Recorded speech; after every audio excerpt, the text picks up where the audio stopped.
नमस्कार, आप Kaithal bag news देख रहे हैं। मैं हूं अजय। अलग अलग जत्थेबंदियों द्वारा, यूनियनों द्वारा आज पूरे भारत में भारत बंद की कॉल बुलाई गई है और उसी के मद्देनज़र फ़िलहाल हम कलायत के किसान चौक पर खड़े हैं। और ये सीधी सड़क, अगर मैं दिखा सकूं मेरे कैमरा सहयोगी, ये सीधी सड़क कैथल की तरफ जाती है जो कि फ़िलहाल बंद कर दी गई है। और इसी तरह से मेरे इस तरफ से मैं कहूँगा अपने कैमरा सहयोगी से, ये सीधी सड़क नरवाना की तरफ जाती है जो कि जाम कर दी गई है, क्योंकि आसपास के गाँव गोहान से जितने भी किसान हैं, जितने भी किसान जत्थेबंदियाँ हैं, वो इस भारत बंद की कॉल में शामिल हुई हैं और उन्होंने फिलहाल इस जाम को लगाने में पूरी की पूरी भूमिका अदा की है। फिलहाल इस मौके पर तमाम किसान जत्थेबंदियों का, यूनियनों का, लोगों का, किसानों का क्या कुछ कहना है, देखिए।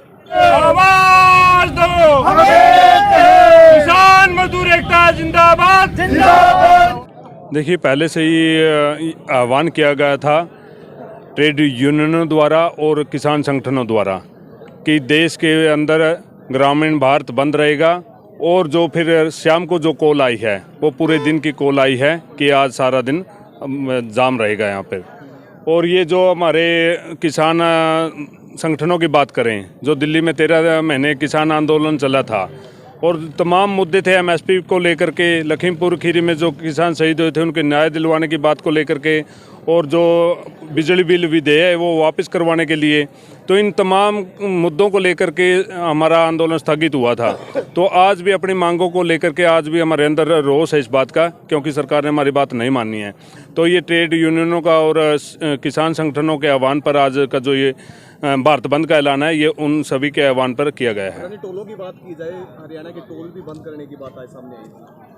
अलग अलग से सेंटर बनाए गए हैं, जैसे हमारे कैथल के अंदर 7 सेंटर बनाए गए हैं कि इन 7 सेंटरों पे हम अपना प्रदर्शन करेंगे।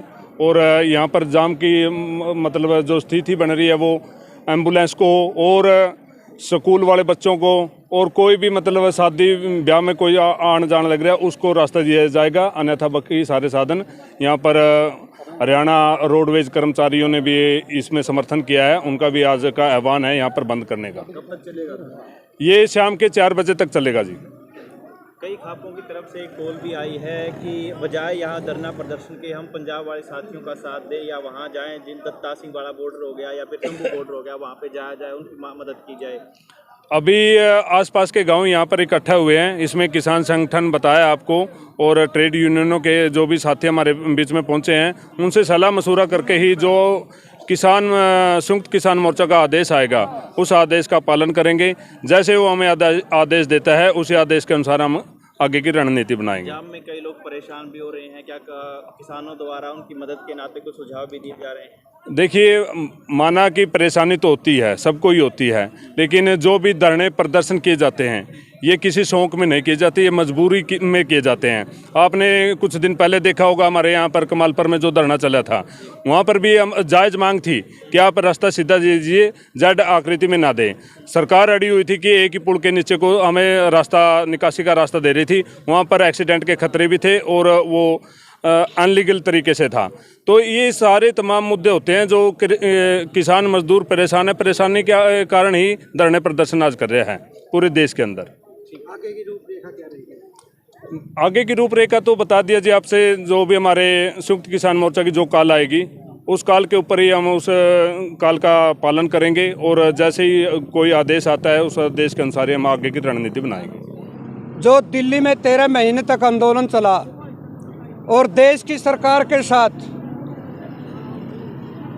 समझौता हुआ, 3 काले कानून वापस लिए गए, लेकिन उसके अंदर एमएसपी खरीद पर गारंटी और हर फसल पर एमएसपी दी जाए, चाहे वह किसी स्टेट के अंदर हो, जो फसल होती है। जो 2023 पहले 2020 लेकर के आए थे बिजली बिल, पराली बिल संशोधन, और आज जो बिजली बिल है 2023 के नाम से लेकर के आ रहे हैं, जिसके अंदर उपभोक्ताओं के साथ बहुत बड़ी भारी लूट होगी। लखीमपुर खीरी के अंदर जो किसान मारे गए, थार गाड़ी के साथ रौंद दिए गए, जो आज देश का केंद्रीय गृह राज्य मंत्री है, उनकी गिरफ्तारी और उनको पद से बर्खास्त करना, और जो मनरेगा है, मनरेगा के अंदर मजदूर की मजदूरी 600 रुपये न्यूनतम, और मनरेगा को कृषि के साथ जोड़ा जाए और जो दिन तय हैं मनरेगा के 100 दिन की बजाय 200 दिन किए जाए, ताकि इस देश का मजदूर भी आत्मसंपन्न हो सके। इसके साथ साथ जो हिट एंड रन कानून जो ड्राइवरों के खिलाफ आया है, ये एक साजिशन पूंजीपतियों के दबाव में, क्योंकि जो एजेंसियां हैं जो बीमा करने वाली, वो बड़ी बड़ी पूंजीपतियों के, चाहे बजाज की है, रिलायंस की है, कोई भी है, तो इन सारी की सारी कंपनियां, बीमा कंपनियां इनकी है। पूंजीपतियों के दबाव में केवल ये जो ड्राइवर रोड पर चलता है वो गरीबी से तंग आकर के ड्राइवरी करता है, ना कि शौक नहीं है, इस देश की तरक्की में योगदान दे रहा है, उसके खिलाफ एक कानून बनाया गया।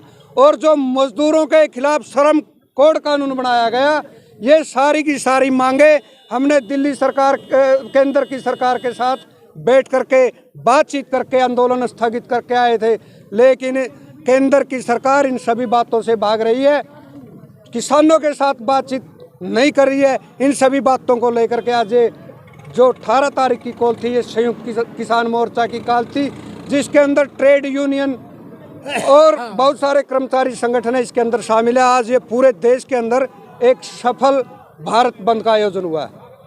कब तक रहेगा ये आज 12 बजे से लेकर के 4 बजे तक की कॉल है। तो कई लोग भी परेशान हो रहे हैं, तो इस हिदायत नाते किसान क्या कर रहे हैं उनके लिए?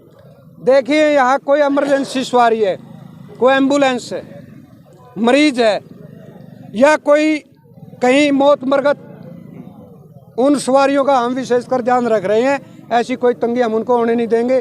लेकिन अगर सरकार से लड़कर कोई हासिल करनी है, कोई बात मनवानी है, उसमें तो हर नागरिक को तंगी भी खेनी पड़ेगी। जैसे आर्थिक नुकसान हो रहा है, किसी को EMI पेंडिंग है, किसी का बिल पेंडिंग है, किसी को कोई सरकारी काम करवाना तो OTP नहीं आ रहे, तो आर्थिक नुकसान को किस तरह से आप क्या सोल्यूशन होगा? ये इस देश के अंदर तानाशाही चल रही है। जब कंपनियों से हम कोई स्कीम लेते हैं, उसकी कंपनियां जिम्मेवार हैं, लेकिन कंपनियां आज सरकार के दबाव में हैं।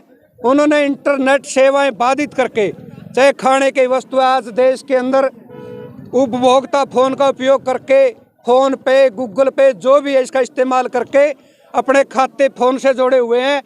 कोई भी चीज़ की खरीदारी करता है वो फ़ोन के माध्यम से करता है। लेकिन आज देश से जो यहाँ हरियाणा के अंदर 8 जिलों के अंदर और जहाँ भी नेट की सुविधा बंद है, वो बहुत बड़ा भारी नुकसान इस इलाके को हो रहा है।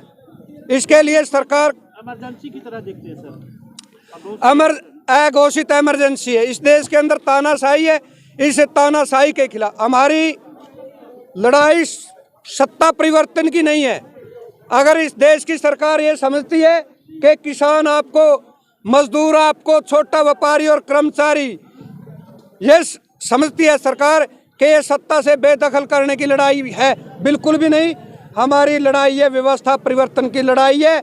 आज ये सरकार है, कल को कोई सरकार आएगी, ये किसानों की लड़ाई लगातार, मजदूरों की लड़ाई लगातार जारी रहेगी।